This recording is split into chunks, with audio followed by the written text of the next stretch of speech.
ఫిలిప్పీలకు రాసిన పత్రిక మొదటి అధ్యాయము 21వ వచనం. నా మట్టుకైతే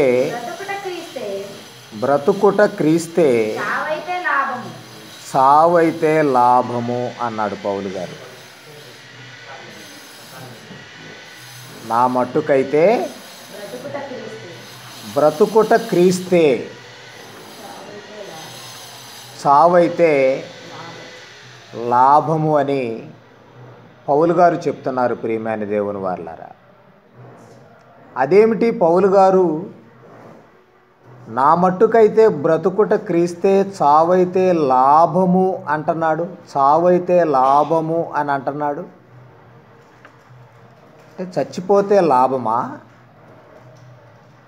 పౌలు గారు మాట్లాడినటువంటి మాటను మనం పరిగణలోకి తీసుకొని ఈరోజు వాక్యాన్ని ఆలోచించాలి. నా మట్టుకైతే బ్రతుకుట క్రీస్తే అంటే బ్రతికినంత కాలం నేను క్రీస్తు కొరకు బ్రతుకుతాను, క్రీస్తు పనుల మీద బ్రతుకుతాను. అసలు నేను ఈరోజు బ్రతుకుతున్నాను అని అంటే ఆ బ్రతుకంతా క్రీస్తు కొరకే. ఒకవేళ చావే సంభవించిందనుకోండి, ఒకవేళ మరణమే సంభవించిందనుకోండి, నాకు లాభము అని పౌలు గారు అంటున్నారు. అంటే మరణం మనిషికి లాభమా? మరణం మనిషికి లాభాన్ని చేకూరుస్తుందా? అయితే ఎలాంటి మరణం మనిషికి లాభాన్ని చేకూరుస్తుందో,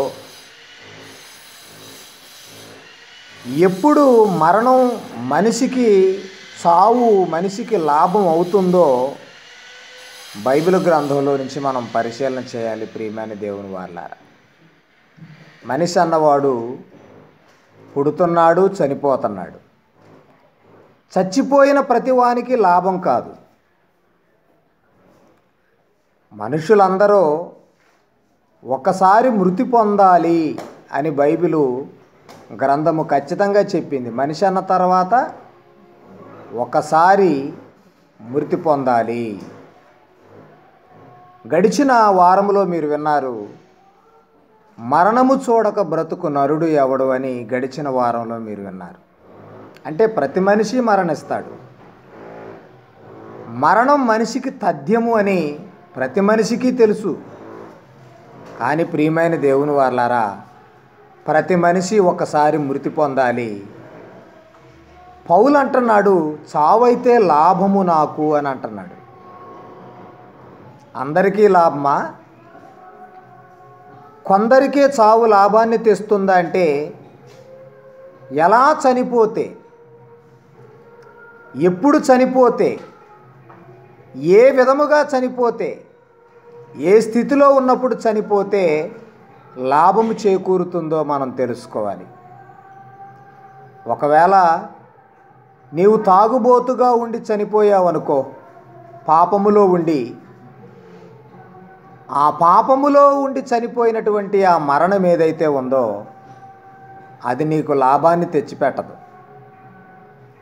ఒకవేళ నువ్వు దొంగగా ఉండి ఆ పాపములో ఉండి చనిపోయావనుకో, ఆ పాపపు చావు నీకు లాభాన్ని తెచ్చిపెట్టదు. కానీ ఇక్కడ అపోస్తులుడైన పౌలు గారు అంటున్నారు, నా మట్టుకైతే బ్రతుకుట క్రీస్తే సావైతే లాభము అన్నాడు. ప్రియమైన దేవుని వారలారా, సావైతే లాభం అంటే చావు తర్వాత, మరణము తర్వాత అసలైన లాభము ఉంది అని పౌలు గారు ఇక్కడ మనకు చెప్తున్నారు. హెబ్రీయులకు రాసిన పత్రిక 9వ అధ్యాయం 27వ వచనం ఒకసారి చూద్దాం ఈ సమయంలో. హెబ్రీయులకు రాసిన పత్రిక 9వ అధ్యాయము 27వ వచనం. మనుష్యులొక్కసారే మృతి పొందవలెనని నియమింపబడెను అన్నాడు. చూడండి, మనుష్యులు ఒక్కసారే మృతి పొందవలెనని నియమింపబడెను. ఆ తరువాత తీర్పు జరుగును అంటున్నాడు. చూడండి, బాగా వినండి నాన్న, శ్రద్ధగా నిశ్శబ్దంగా ఉండండి. మనుషులు ఒక్కసారే మృతి పొందవలెనని నియమింపబడెను. మనిషి ఒక్కసారి చచ్చిపోతాడు. మనుషులందరూ తమ జీవితంలో ఒక్కసారే చచ్చిపోతారు. జన్మజన్మల బంధాలు ఉండవు. ఒకసారే పుడతాడు, ఒకసారే చనిపోతాడు. మనిషి 10 సార్లు పుట్టడు. పందిగానో, కుక్కగానో, నక్కగానో, ఎలుకగానో, పాముగానో, ఆవుగానో పుట్టడు. మనుషులు ఒకసారే పుడతారు. బైబిల్ చెప్పింది. మనుషులు ఒక్కసారే మరణిస్తారు. బైబిల్ చెప్పింది. మరణించిన తర్వాత ఏం జరుగుతుందట నాన్న? తీర్పు జరుగుతుంది. అక్కడ వరకు చాలట. మనుషులు ఒక్కసారే మృతి పొందవలెనని నియమింపబడెను. ఈ మరణం తర్వాత తీర్పు జరుగుతుంది అని పౌలు గారు ఇక్కడ మనకు చెప్పారు. అంటే మరణం తర్వాత తీర్పు ఉంది. బైబిల్ చెప్పినటువంటి మాట, పరిశుద్ధ గ్రంథము సెలవిచ్చినటువంటి మాట. మరణం తర్వాత తీర్పు జరుగుతుంది. మరి పౌలు గారు అంటున్నారు, చావైతే నాకు లాభం. అంటే పౌలు గారి ఉద్దేశం ఏంటంటే, ఆ తీర్పులో నేను గెలుస్తాను. మరణం తర్వాత సంభవించేటువంటి ఆ తీర్పులో నేను విజయం సాధిస్తాను. ఆ తీర్పు నాకు నిత్య జీవాన్ని తెచ్చిపెట్టే విధంగా ఉంటుంది. ఆ నమ్మకంతోనే, ఆ భరోసాతోనే బ్రతుకుట క్రీస్తే, చావైతే లాభము అని పౌలు గారు మనకు చెప్తున్నారు. ప్రియమైన దేవుని వాళ్ళ, అంటే మనం మరణించే నాటికి, మరణం తర్వాత తీర్పు ఉంటుంది కాబట్టి మనము మరణించే నాటికి, మనము మరణం పొందే నాటికి లాభము చేకూరే విధంగా మన మరణము సంభవించాలి. పాపిగా ఉండి మరణిస్తే తీర్పులో నిలబడతాము, లాభం చేకూరదో నష్టము చేకూరుతుంది. అదే నిత్య నరకాగ్ని దండన శిక్షణకు మనం వెళ్ళిపోతాం. మరి లాభం చేకూరుతుందని పౌలు గారు అంటున్నారు. భక్తులందరూ కూడా తాము మరణించే పాటికి దేవునికి ఇష్టలుగా బ్రతికి, దేవునికి అనుకూలంగా బ్రతికి, దేవుని ఆజ్ఞలు పాటించి, దేవుడిచ్చిన క్రమమును తమ జీవితంలో జరిగించి ఈ లోకాన్ని విడిచిపెట్టి వెళ్ళిపోయారు. అంటే వారు మరణించే పాటికి నీతిమంతులుగా ఉండి మరణించారు. పాపములో ఉండి మరణించలేదు, నీతిమంతులుగా ఉండి మరణించారు. వారు మరణించిన రోజు మనం గమనిస్తే నీతిమంతులుగానే ఉండి మరణించారట. బైబిల్ చరిత్రలో మనం నీతిమంతులుగా ఉండి మరణించిన వారిని, దేవుని సేవ చేసి దేవుని పనిలో ఉండి మరణించిన వారిని మనం పరిశీలించగలిగితే, ఎబ్రీలకు రాసిన పత్రిక 11వ అధ్యాయము, ఎబ్రీలకు రాసిన పత్రిక 11వ అధ్యాయము 4వ వచనం మనం చూడగలిగితే, ప్రియమైన దేవుని వారలారా, ఎబ్రీలకు రాసిన పత్రిక 11వ అధ్యాయం 4వ వచనం, విశ్వాసమును బట్టి హేబేలు కయ్యను కంటే శ్రేష్టమైన బలి దేవునికి అర్పించెను. దేవుడు అతని అర్పణలను గూర్చి సాక్ష్యం ఇచ్చినప్పుడు అతడు ఆ విశ్వాసమును బట్టి నీతిమంతుడని సాక్ష్యము పొందెను. హేబేలు మరణించేపాటికి, హేబేలు బ్రతికున్నప్పుడు, హేబేలు మరణించినప్పుడు నీతిమంతుడు అని సాక్ష్యం పొందాడు ప్రియమైన దేవుని వాళ్ళ. ఏమన్నా సాక్ష్యం పొందాడట? నీతిమంతుడు అంటే తాను మరణం సంభవించే నాటికి హేబేలు నీతిమంతుడుగా ఉన్నాడు ప్రియమైన దేవుని వాళ్ళ. హేబేలు నీతిమంతుడుగా ఉన్నాడు. కానీ ఈరోజు చాలామంది హేబేలు లాగా నీతిమంతుడుగా ఉండి మరణించిన వారు ఎందరున్నారు ఈ లోకంలో? మరణించేపాటికి నీతిమంతుడు, కానీ చాలామంది ఈరోజు ఎలా మరణిస్తున్నారో తెలుసా? నీతిమంతుడుగా ఉన్నప్పుడు మరణించట్లేదు, నీతిమంతుడుగా ఉండి మరణించట్లేదు. ఎలా మరణిస్తున్నారంటే ప్రియమైన దేవుని వారలారా, పాపములో ఉండి మరణిస్తున్నారు ఈరోజు చాలామంది. పాపములో ఉండి మరణిస్తున్నారు. యోహాను రాసినటువంటి సువార్త 8వ అధ్యాయం మనం చూడగలిగితే మనుషులు ఎలా మరణిస్తున్నారో చెప్తున్నారు.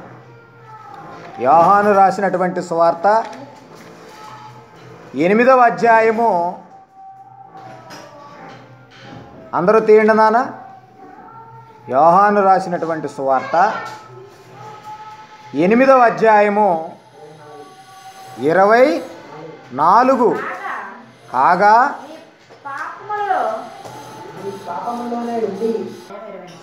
8వ అధ్యాయము 24 చూడండి. కాగా మీరు మీ పాపములలోనే ఉండి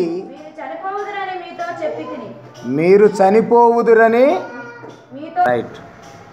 యోహాను సువార్త 8వ అధ్యాయం 24వ వచనం చదవండి నాన్న.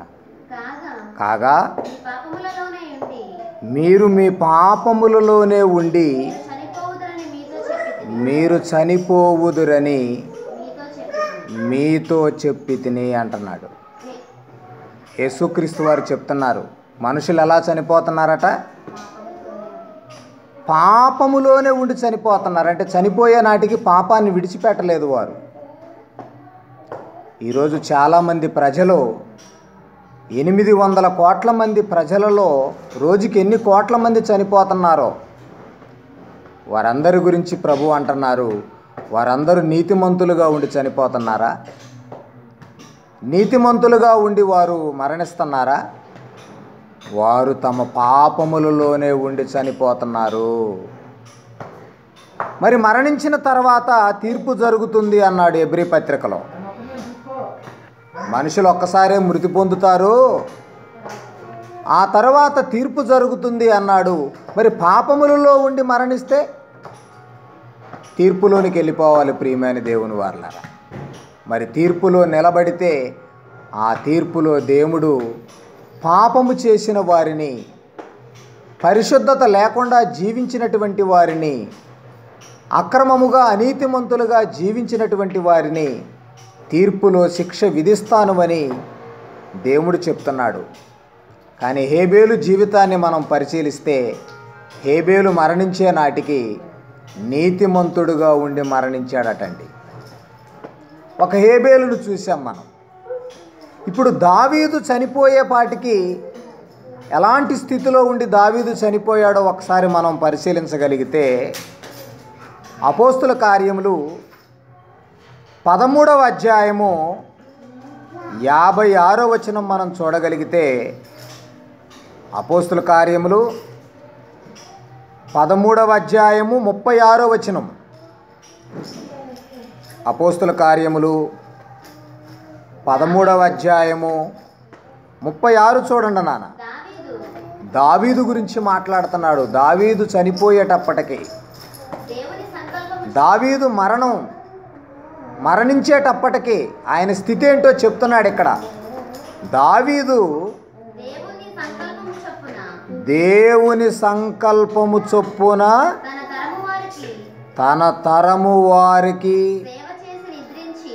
సేవ చేసి నిద్రించెను.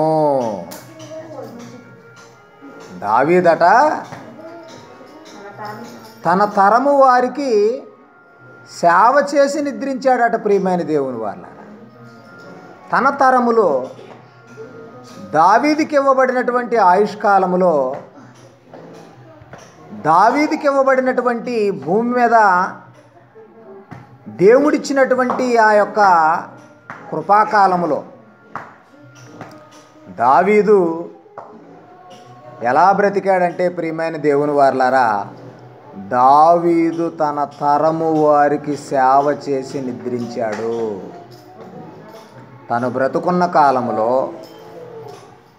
దావీదు తన తరము వారికి దేవుని సేవ చేశాడు. ఏ సేవ చేశాడు? ధర్మశాస్త్ర గ్రంథాన్ని ప్రకటింపజేశాడు. ధర్మశాస్త్ర గ్రంథాన్ని తన రాజ్యములో బోధింపజేశాడు. ధర్మశాస్త్ర గ్రంథాన్ని ప్రజలు అవలంబించే విధంగా, దేవుని వాక్యము ప్రజలకు వెళ్ళే విధంగా తన రాజ్యములో నిర్ణయాలు తీసుకున్నాడు. పండుగలు జరిపించాడు. మందసము యొద్ద పనిచేసే వారిని ఏర్పాటు చేశాడు. దేవుని కొరకు ఒక గొప్ప మందిరము కట్టాలి అని సంకల్పించుకున్నాడు. ప్రియమైన దేవుని వాళ్ళ, అంటే దావీదు తన జీవితంలో తన తరము వారికి సేవ చేసి నిద్రించెను అని ఉంది. నిద్రించడం అంటే చనిపోయాడు. అంటే దావీదు చనిపోయే నాటికి దేవుని సేవలో ఉండే చనిపోయాడు. దావీదు జీవితం, దావీదు మరణం, దావీదు జీవితం దేవుని సేవ. ఆ సేవ చేసుకుంటూనే దావీదు మరణించాడు. అంటే దావీదు మరణము కూడా తనకు లాభం తెచ్చిపెట్టేదిగా ఉంది. దావీదు యొక్క అంతిమము కూడా తన జీవిత క్రియలో, నీతి క్రియలో, ధర్మశాస్త్ర సంబంధమైన క్రియలో, దేవుని కొరకు చేసిన సేవా క్రియలన్నీ కూడా దావీదుకి మరణం తర్వాత లాభము చేకూర్చే విధంగా ఉన్నాయి.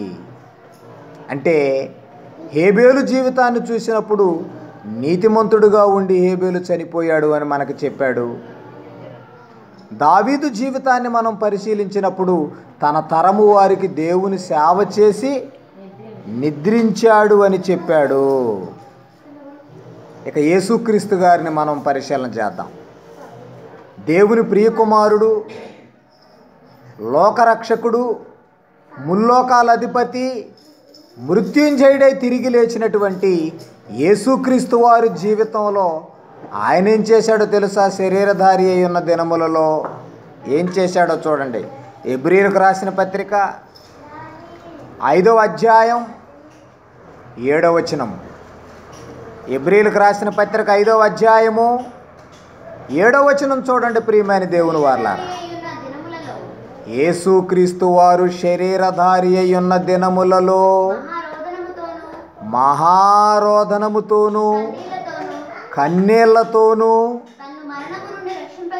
తన్ను మరణము నుండి రక్షింపగల ఆ దేవునికి ప్రార్థనలు, యాచనలు సమర్పించినందున, భయభక్తులు కలిగి ఉన్నందున ఆయన పరలోకానికి అంగీకరింపబడ్డాడు. దేవుని చేత అంగీకరింపబడ్డాడు. ఎలా అంగీకరింపబడ్డాడు? యేసుక్రీస్తు వారు 2000 సంవత్సరాల క్రితం ఈ భూలోకానికి తల్లి మరియ గర్భము ద్వారా పరిశుద్ధాత్మని సహాయముతో, దేవుని శక్తితో ఆయన ఈ భూలోకానికి వచ్చాడు. 33.5 సంవత్సరాలు మనలాంటి శరీరము కలిగి ఆయన భూమి మీద జీవించాడు. ఈ 33.5 సంవత్సరాల కాలములో యేసుక్రీస్తు వారి జీవితం పరిశుద్ధమైన జీవితం, పాపము అంటని జీవితం, నిర్దోషమైనటువంటి జీవితం, నిష్కల్మషమైనటువంటి జీవితం. పగలంతా దేవుని రాజ్య మర్మములు గూర్చి బోధించేవాడు. రాత్రంతా ఒలీవల కొండకెళ్ళి ప్రార్థన చేసేవాడు. పగలంతా దేవుని పని, రాత్రంతా ప్రార్థనలో. పగలంతా దేవుని పని, రాత్రంతా ప్రార్థనలో. తన 12వ ఏట నుండే సమాజ మందిరంలోనికి వెళ్ళటం, శాస్త్రులు పరిచయులతో కూర్చోవటం, దేవుని రాజ్య సంగతులను గూర్చి ప్రశ్నించటం, మాట్లాడటం, వివరణ ఇవ్వటం. నా తండ్రి పనుల మీద ఉండవలెనని మీరెరగరా అని 12వ ఏటనే ప్రశ్నించాడంటే ప్రియమైన దేవుని వారలారా, యేసుక్రీస్తు వారు 33.5 సంవత్సరాలు దేవుని పనిలో ఉన్నాడు. పరిశుద్ధుడిగా ఉన్నాడు, నీతిమంతుడుగా ఉన్నాడు, పాపము అంటనివానిగా ఉన్నాడు. ఈ ప్రపంచ మానవాళి కొరకు తన పరిశుద్ధ రక్తాన్ని చిందించాడు. సిలువెక్కాడు, సమాధి చేయబడ్డాడు. లేఖనముల ప్రకారము 3వ దినమున మృత్యుంజయుడై తిరిగి లేపబడ్డాడు. అలా 3వ దినమున తిరిగి లేచి ఆయన నేరుగా పరలోకానికి అంగీకరింపబడ్డాడు. అందుకే హెబ్రీ 5:7లో ఏం చెప్తున్నాడు నాన్న? ఆయన శరీరధారి అయి ఉన్న దినములలో మహారోదనతోనూ కన్నీళ్లతోనూ తన్ను మరణము నుండి రక్షింపగలవానికి ప్రార్థనలను యాచనలను సమర్పించి భయభక్తులు కలిగి ఉన్నాడు. ఎలా ఉన్నాడటండి? భయము, భక్తి. దేవుడంటే భయము, దేవుడంటే భక్తి. శరీరధారి అయి ఉన్న దినములు భయముతో, భక్తితో బ్రతికాడు. శరీరములో ఉన్న 33.5 సంవత్సరాలు భయముతో, భక్తితో బ్రతికాడు. అలా భయముతో, భక్తితో తన శరీరములో ఉన్న సంవత్సరములన్నీ గడుపుట వలన యేసుక్రీస్తు వారు పరలోకానికి, నిత్య జీవానికి, దేవుని కుడి పార్శ్వమున ఆసీనుడై ఉండటానికి అంగీకరింపబడ్డాడు. అంటే ప్రవక్తల జీవితాలు చూసుకున్నా, అపోస్తులుల జీవితాలు మనం చూసుకున్నా, మన పూర్వీకులుగా నీతిమంతులుగా బ్రతికిన వారి జీవితాలు చూసుకున్నా, వారు మరణించే సమయానికి నీతిమంతులుగా ఉండి మరణించారు. దేవుని సేవలో ఉండి మరణించారు. దేవుని యందు భయభక్తులు కలిగి వారు మరణించారు. మరి పౌలు గారు పఠన వాక్యంలో మనం చదువుకున్నట్టుగా ఫిలిప్పీ 1:21లో నా మట్టుకైతే బ్రతుకుట క్రీస్తే, సావైతే నాకు కూడా లాభము చేకూరుతుంది అన్నాడు. ప్రియమైన దేవుని వారలారా, నా మట్టుకైతే బ్రతుకుట క్రీస్తు, సావైతే లాభము అని అన్నాడు. మరి పౌలు గారి జీవితం చూద్దాం. పౌలు గారు ఏం చేశాడు? తిమోతికి రాసినటువంటి 2వ పత్రిక 4వ అధ్యాయము 7వ వచనములో పౌలు గారు ఏమంటున్నారో చూడండి. తిమోతికి రాసిన 2వ పత్రిక 4వ అధ్యాయం 7వ వచనం పౌలు గారు అంటున్నారు, మంచి పోరాటం పోరాడి తిని. మంచి పోరాటం అటండి. నా పరుగు కడముట్టించి తిని, విశ్వాసము కాపాడుకుంటుని. మరలా ఫస్ట్ చూడనా, మంచి పోరాటం పోరాడి తిని అన్నాడు. అంటే పౌలు తను బ్రతుకున్న దినములలో మారిన తర్వాత, మారు మనసు నొందిన తర్వాత, యేసుక్రీస్తుని స్వరక్షకునిగా అంగీకరించిన తర్వాత పౌలు జీవితం ఎలా ఉందో చూడండి. మంచి పోరాటం పోరాడటండి. మంచి పోరాటం. తిమోతికి రాసినటువంటి 2వ పత్రిక 4వ అధ్యాయం 7వ వచనం చూడండి నాన్న. మంచి పోరాటము పోరాడి తిని. పౌలు గారి జీవితంలో మంచి పోరాటం ఉందండి. తను మారినప్పటి నుంచి ఆసియా అందంతటా తిరిగాడు. దేవుని ప్రియకుమారుడు యేసుక్రీస్తే క్రీస్తే ఆయనే అభిషిక్తుడు, ఆయనే మెస్సియా అని, ఆయనే లోకరక్షకుడు అని,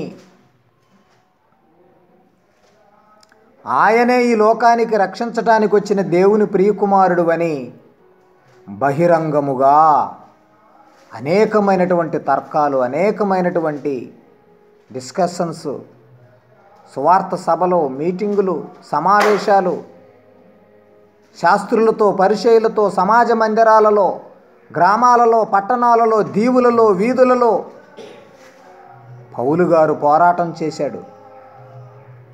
యేసుక్రీస్తు దేవుని ప్రియకుమారుడు, ఆయన వలననే రక్షణ ఉన్నది, ఆయనను నమ్ముకుంటేనే రక్షణ కలుగుతుంది అని తన బ్రతుకంతా పోరాటం చేశాడు. ప్రియమైన దేవుని వారలారా, మంచి పోరాటం. ఎన్ని పత్రికలు రాశాడు, ఎన్ని ప్రాంతాలు తిరిగాడు, ఎంత వాక్యం ప్రకటించాడు, ఎన్ని సంఘాలను కట్టాడు, ఎంతమంది సంఘ పెద్దలను, సువార్థికులను పట్టణాలలో నిలబెట్టుకుంటూ వచ్చాడు పౌలు గారు. మీరు తీతు, తిమోతి పత్రికలు చదివితే మీకు అర్థమవుతుంది. పౌలు గారు చాలామంది సంఘ పెద్దలను నిలబెట్టాడు. చాలామంది సువార్థికులను ఆయా ప్రాంతాలలో నిలబెట్టుకుంటూ సేవ జరిగించుకుంటూ వచ్చాడు పౌలు గారు. ఆయన జీవితం గురించి చెబుతున్నాడు తిమోతికి పత్రిక రాస్తూ, తిమోతి, నేను మంచి పోరాటం పోరాడాను, దేవుని కోసం చాలా పోరాడాను నేను నా జీవితంలో. నేను ఖాళీగా కూర్చోలేదు, నేను మౌనంగా ఉండలేదు.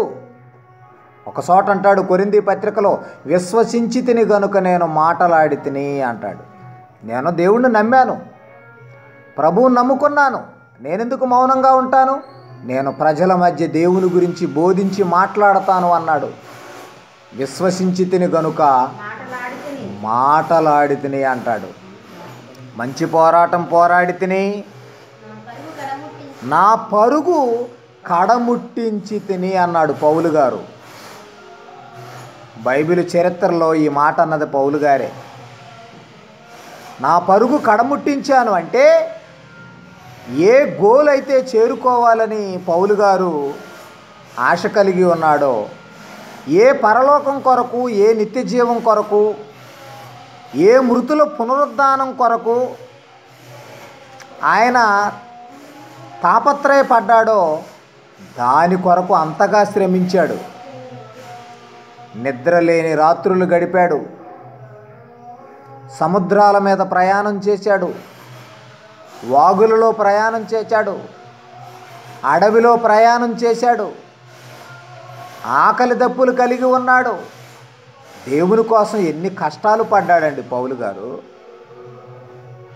బ్రతుకుట క్రీస్తే, చావైతే లాభము అని అంత ధైర్యంగా ఎలా అనగలిగాడంటే పౌలు గారు దేవుని కొరకు చాలా చేశాడు, చాలా కష్టపడ్డాడు, చాలా శ్రమించాడు, దేవుని కొరకు చాలా ఆలోచించాడు. కొరింథీయులకు పౌలు గారు పత్రిక రాస్తూ దేవుని పనిలో, దేవుని సేవలో ఎంత శ్రమించాడో, ఎంత కష్టపడ్డాడో చెప్తున్నాడు. చూడండి, కొరింథీయులకు రాసినటువంటి 2వ పత్రిక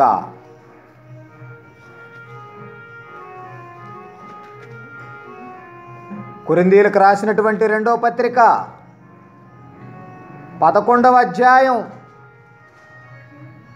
కొరింథీయులకు రాసిన 2వ పత్రిక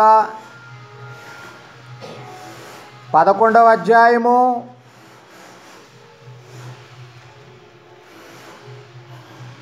23